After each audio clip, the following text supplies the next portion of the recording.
All right, guys, I'm out there with clients, I'm coaching with people, I'm in it, and I'm seeing a pattern in something that I really want to share because I think it's important and powerful. And it's this inclination to assign attributes we observe about ourselves to sort of our permanent personality, a label, if you will.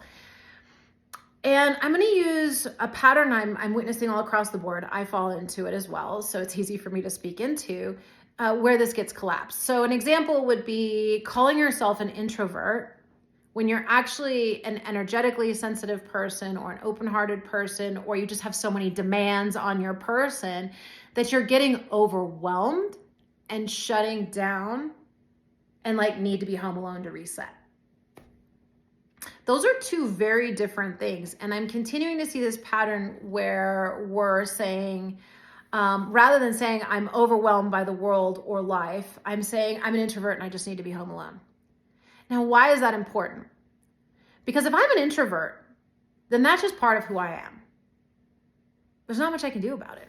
I can soothe it. I can care for it. I can, but it's part of me.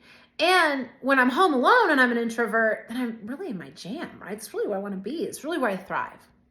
But if I'm more of an extrovert type and I'm shutting down, then while being home alone feels the best out of anything in that space, it's not nearly close to my awesome space when I'm home alone like it would be for an introvert. It's just the best I've got right now to reset.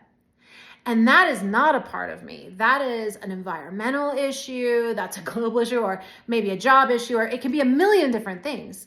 But also it's an opportunity for skill development. Well, if I can develop my ability to integrate or emotionally regulate or support myself in a different way so I feel more powerful in the world, then I can stay optimized longer as more of an extrovert out in the world, because that's really my jam and where I thrive is in my relationships with other people.